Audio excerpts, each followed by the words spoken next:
Hello, everyone. I'm Knox, and I'm excited to welcome you back to Cyber in Practice, episode 26. Today, we'll be exploring foundational SOC and preventive controls. In previous episodes, we developed a cybersecurity assessment, identified assets, evaluated risks, created a risk register, implemented controls, and established a baseline. Today, we'll focus on key cybersecurity consultant skills, communicating results to executive leadership. Let's get started. Before becoming a consultant, let's review our current assessment stage. Throughout the previous episodes, we've been focused on the technical side of cybersecurity. While those technical skills are essential, they represent only one part of the cybersecurity consultant role. Organizations hire consultants to evaluate risks, interpret their impact on business, and offer recommendations for informed decisions. An executive security briefing bridges technical analysts and strategy by translating security info into insights for decision makers. In this presentation, I'll focus on business impact, security posture, and practical advice rather than technical details. With that in mind, let's begin by looking at the overall results of the security assessment. Cybersecurity professionals focus on technical systems, but executives need to understand what risks mean for the organization, how security supports operations, and what actions to prioritize. Consultants bridge these gaps by translating technical findings into business language for informed decisions. Today's demonstration showcases this. Let's explore consultant concepts in this briefing. These concepts form the foundation of most cybersecurity consultant engagements. We'll discuss executive security assessments, governance, risk-based decision-making, business impact analysis, defense in depth, preventive controls, executive reporting, security maturity, and preparing an organization for future security capabilities. While these topics may sound management-focused, they're built entirely on the technical work that's already been completed. Our job as consultants is to connect these technical findings to organization objectives. Those concepts in mind, let's define exactly what we'll accomplish during today's engagement. During this executive briefing, I'll demonstrate how a consultant summarizes completed assessment activities, presents organizational cyber risks, explains implemented security controls, validates recommendations using technical evidence, and delivers executive recommendations suitable for organizational leadership. Notice that we're no longer talking about configuring systems or running scans. The emphasis has shifted to communicating completed work in a clear, professional, and business-focused manner. Now let's establish the context for the engagement before we begin the executive presentation. This engagement represents a security assessment performed on a small office and home office environment. Knox Advisory served as the consulting organization responsible for evaluating the environment. The final deliverables is an executive security assessment designed to help leadership understand the current security posture and determine future priorities. Everything we discussed so far has been preparing us for the final step. Before presenting the results, let's quickly review the consulting workflow that brought us to this point. Every successful consulting engagement follows a structural process. First, the assessment is completed and technical findings are collected. Those findings are consolidated and validated before being translated into business impact. From there, executive recommendations are developed based on organizational priorities and risks. Finally, those recommendations are presented through a professional executive briefing that supports leadership decision making. That's exactly what you're about to see. With the assessment complete and our recommendations prepared, let's transition into the executive security assessment as if we were presenting directly to our client. Good morning, and thank you for taking the time to meet today. My name is Knox, a cybersecurity consultant with Knox Advisory. Today, I'll be presenting the results of an assessment conducted on the organization's home and pre-production environment. The objective of this engagement was to evaluate the organizational security posture, identify areas of risk, implement foundational preventive controls, and establish a secure baseline that supports future security operations center capabilities. I'll begin with an executive summary of the assessment before reviewing the key findings, implemented controls, and strategic recommendations. Overall, the assessment found that the organization maintains a solid security foundation, while also identifying several opportunities to further reduce operational risk. Critical business assets were identified and classified. Organizational risks were evaluated based on likelihood and business impact, and layered preventive controls were implemented to strengthen the overall security posture. As a result, the organization has established a documented security baseline, reduced its attack surface, and is well positioned to support future capabilities such as centralized monitoring and security operations center operations. Every security engagement begins with understanding the organization and the system that supports its operations. Knox Advisory is a cybersecurity consulting organization whose business depends on the confidentiality, integrity, and availability of its information systems.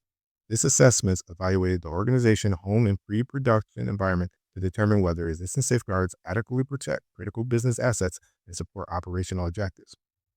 The engagement focused on reducing organizational risk, strengthening foundational security controls, and establishing a secure operational baseline that can support future growth and continual security monitoring. The first phase of the assessment focused on identifying the organizational critical assets. Four primary asset categories were identified: network infrastructure, endpoint systems, mobile devices, and cloud services. Particular attention was given to the Arrow router because it serves as the organization's primary network gateway. As the central point of connectivity, its availability and security directly affects every connected system. Identifying critical assets ensures that security resources are prioritized where they provide the greatest business value. With the organizational critical assets identified, the assessment evaluated the threats most likely to impact business operations. The primary threats include malware and ransomware, phishing, credential compromise, infrastructure exploitation, and human error resulting from misconfiguration. Rather than attempting to defend equally against every possible threat, the assessment prioritized those most likely to disrupt operations or compromise sensitive information. This risk-based approach ensures that security investments are aligned with business priorities. Each identified threat was evaluated using a qualitative risk methodology based on three factors: likelihood, business impact, and organizational exposure. The assessment identified malware, phishing, credential compromise, unauthorized network access, and unpatched software as the organizational highest priorities. Device theft and human error were assessed as moderate risk, while non-critical entertainment devices represented relatively low organizational risk. This prioritization established the basis for selecting and implementing appropriate preventive controls. To address the identified risks, the organization adopted a layered security strategy based on the principles of defense in depth. Rather than relying on a single safeguard, multiple complementary security controls were implemented across the network: endpoints, user identities, and system configurations. Network protection included Microsoft Defender Firewall and hardened router configurations. Endpoint protection included Microsoft Defender Antivirus and routine operation system updates. Identity protection emphasizes strong authentication practices with multi-factor authentication recommended as a future enhancement. Together, these controls significantly strengthen the organizational defensive posture while reducing overall operational risk. Based on the assessment findings, foundational preventive controls were implemented to address the organization's highest priority risks. These controls include endpoint protection, firewall configuration, operating systems patch management, user account control, automatic screen locking, backup configuration, and network hardening. Infrastructure validation also includes reviewing connected devices and verifying current firmware versions. While additional security enhancements remain available, these controls establish a secure baseline appropriate for the organization's current operating environment. One measure of a successful security assessment is demonstrating measurable improvements in organizational risk. Prior to implementing these controls, the environment presented a larger attack surface, fewer defensive layers, and a limited security standardization. Following the implementation, the organization now benefits from an improved endpoint protection, stronger network security, documented security standards, and a significantly reduced attack surface. While the cybersecurity risk can never be completely eliminated, the overall likelihood and potential impact of common threats have been reduced. Findings presented today are supported by documented technical evidence maintained within the assessment documentation. Evidence includes verification of the asset inventory, endpoint security configuration, firewall status, operating system updates, user account control, backup configurations, network infrastructure setting, connected device validation, and firmware verification. Maintaining this documentation provides traceability, supports future assessments, and demonstrates the recommended controls that have been implemented and verified. Although the organization has established a secure baseline, cybersecurity is an ongoing process that requires continuous improvement. The next stage of the maturity is the deployment of a centralized security information and event management platform, such as Wazoo. This capability will provide centralized log collection, continuous monitoring, threat detection, and improved incident response. As the organization's security program continues to mature, these capabilities will enhance visibility across the environment and strengthen the overall defensive operations. Based on the assessment's finding, several recommendations have been prioritized to further improve the organization's security posture. Immediate priorities include maintaining operational system updates, reviewing firewall configurations, monitoring connected devices, and validating backup integrity. Near-term recommendations include enabling multi-factor authentication and conducting routine security assessments. Long-term recommendations focus on implementing centralized monitoring with Wazoo and continuing to strengthen organizational security awareness. Collectively, these recommendations provide a practical roadmap for maintaining and continually improving the organization's security posture.